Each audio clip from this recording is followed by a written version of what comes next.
Hey everybody, welcome to another episode of Billy the Bat Boys Corner. Today we have Yankees reporter Bryan Hoch along with reporter and insider Mark Feinsand. Thank you for both coming on. Absolutely. Thank you for having us.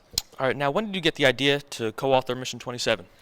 You know, Mark and I were talking about an idea for a book project we could kind of work on together. And as we went through that, 2009 kept coming up in our minds. And, obviously with it being the 10-year anniversary, but it was such a significant year. The opening of the new Yankee Stadium, the closing of the old one, and obviously the Yankees. We know how the book ends. The Yankees win the World Series. So it was just a special year, I think, for everybody involved. And, we just kept talking about it. And once we started bouncing memories of that year off, I thought it was something we could dig into. Yeah, and we were both on the beat that year, so we had a lot of memories of that season. We both reported on that whole season, so there was a base of information and knowledge that we could work off of. And in addition to that, we had a lot of relationships with the people from that team, having covered not only that year, but for many years before and after. So it just seemed like a logical project. And, with the 10th anniversary of the team coming up and the fact that the Yankees have not won a World Series since then, it seemed like a good time to revisit that team and sort of dig back into it. The book features extensive details surrounding the 2009 season. Is there anything new that you learned from these fan favorites while writing the book? I didn't know how much that team partied off the field. I didn't know how much fun they had. I kind of had an idea about it. You could tell, Nick Swisher was obviously always loud in the clubhouse and always had his boombox going, and you could see how much they enjoyed being around each other at the park, but I didn't know all of the things that were happening away from it. And my favorite chapter in the book is about Alex Rodriguez's birthday party, and it really shows kind of just how that team was really a unit. And I don't think you see that with every team nowadays. I think that you've got a lot of teams that have splintered and fractured clubhouses and guys who don't necessarily enjoy spending time with each other. That team was really almost 25 as one, and I think that's a big part of why they were able to come away with a world championship. I think there were other little nuggets in the book. I don't want to spoil too many of them, but one that stood out to me was Mariano Rivera pitching in the World Series in 2009 with a strained oblique. Guys pitch through injuries all the time, but he said it was the worst pain he had ever felt on a baseball field. His wife didn't want him to pitch in the World Series, and when you look back, especially Game 6, 41 pitches in the clinching game, Joe Girardi said later on he didn't know if he'd even have him for Game 7 if the Yankees had lost that game. So that was one of the nuggets in the book that I thought was pretty enlightening. What has been your biggest surprise regarding the Yankees team that you've noticed throughout this season? This season, just how they've been able to withstand the injuries. I think that if you told me Luis Severino's not going to pitch an inning, you're barely going to get Miguel Andujar. Aaron Judge is going to miss significant time. Giancarlo Stanton's barely going to play. I don't think I would have said this team will be rolling toward the playoffs and in first place.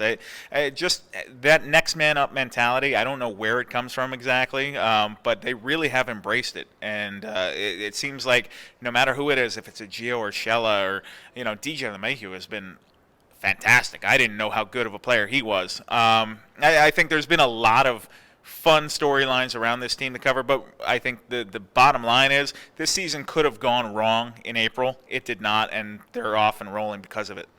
And just to put a point on how many injuries they've had and how severe they've been, Brian didn't even mention the fact that Dellin Betances hasn't thrown a pitch this year either. So you've lost your ace, your setup man, your former National League MVP, and a whole host of others. Andujar out for the year. So I think obviously that's the storyline of the season. I think touching on what Brian said about LeMahieu as well, when the Yankees signed him, he was viewed as a guy everybody said, well, where's he going to play? Why are they signing him? And then, of course, with Andujar's injury, Didi missing the time he missed, and how well LeMahieu has played, he's been invaluable. I don't know where they would be without him, and it turns out he may have been the best signing of the entire winter by any team. Do you think the Baby Bombers now have the chemistry to someday rival the Core Four? See, it's hard to measure them against the Core Four because the Core Four have done it already. I think that I don't know if this team has I don't know if any team's going to win 4 World Series in 5 years. I don't know if we're going to see a dynasty like that. But I do think that the Baby Bombers with Judge and Gary Sanchez, and the whole group around them, I think they have what it takes to get into the playoffs, to go deep into the playoffs this year and for years to come. So I think that, look, they got to get there first before we can compare them to Derek and Mariano and all those guys. They've been there at the top of the mountain and they've done it. But I think this is a team that they're hungry. You saw the anger in their faces after they lost to Boston last year. I remember talking to a bunch of them in November and December, and I said, how long did it take to get over it? And they said, I'm still not over it yet. Betances definitely told me that, I remember. So I think that this is a group that's hungry. They can taste it. I think they were so close in 2017. They were one win away from going to the World Series. The fact that they didn't and then took a step backwards and lost to Boston last year, I think just kind of increases the urgency to get it done this year.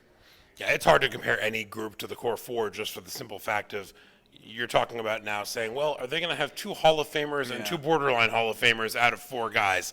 And I think when you look at the core of this team, yes, Judge, Sanchez, Severino, assuming he comes back and is what he used to be, huge part of it. If you want to include Gleyber Torres, he wasn't technically a homegrown guy. But you've got guys like Didi Gregorius, and you've got some other guys. Obviously, Stanton's going to be a big piece of this thing to come. So it's not like there's a group of guys that came up together and they're the reason the teams are winning.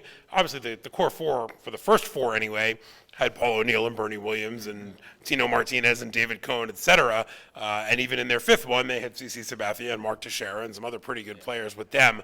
But yeah, I mean, certainly they've put together a group in the Baby Bombers of at least the foundation for a team that is expected to win every year, and certainly is showing the ability to thrive. Now, if the Yankees win another championship, are we going to see a Mission 28? We hope so. I think that could be a good story to tell. I think there's certainly no reason why this current group shouldn't be able to get into the playoffs, like I said. And once you get in, Derek Jeter always used to say the playoffs are a crapshoot. The best teams get to October, the hottest team wins in October. So if this team can be the hottest team in October and into November, maybe I don't think we go to November anymore. No, I think they put that away. I don't know. Maybe. Yeah. So anyway, hottest team till Halloween. I'd be happy to write another book.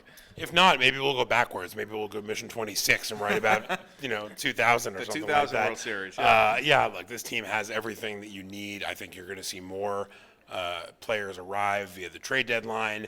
At least one starting pitcher, I would think. Brian Cashman's always looking to make moves to better his team, whether they're major moves or minor moves.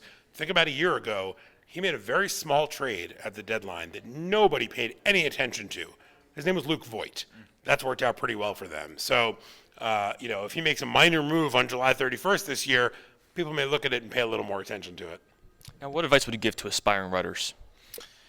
I think the first thing I usually say when high school kids or college kids, I mean, the best thing you can do is write and read. I read everything you can, whether it's, a book, a magazine, a newspaper, the back of a shampoo bottle, like it's MLB.com. all. Read MLB.com. Please read MLB.com every day. I think it's all going to make you a better writer and later a reporter. I think to have that general knowledge, because you'll learn what you like, you'll learn what you don't like, which is almost as important. And I think just seeing the styles, I still do it today. When somebody writes a really good feature or story, I say, how did they put that together? And then go back and use that later. I think you can kind of work backwards that way and just kind of engage with the material and learn more about it. Yeah, everything Brian said is dead on. The best way to get better at something is to do it as much as you can. So, in this age where you can write for so many different internet sites, blogs, etc., just go write. Find a place that's willing to let you do some stuff and just keep working at your craft. Pay attention to who you meet. That's a big one for me is you never know who you're going to run into again down the line. And if you say to somebody, hey, nice to meet you, and you've met them before, that's not going to look so good. So pay attention to who you meet and meet as many people as you possibly can. Or just, if you have a chance to meet somebody who's in an industry you're interested in getting into, pick their brains, ask questions. There's no better way to learn than to talk to people who do what you're aspiring to do. The last thing, going back to the book, where can people find this book and purchase it? Anywhere books are sold, Amazon.com, Barnes & Noble, here at the Yogi Berra Museum. So, pretty much anywhere you can get books nowadays. All right. Thank you both for coming on. Thank you. Appreciate it. Thank you. We'll see you next time on Billy the Bat Boy's Corner.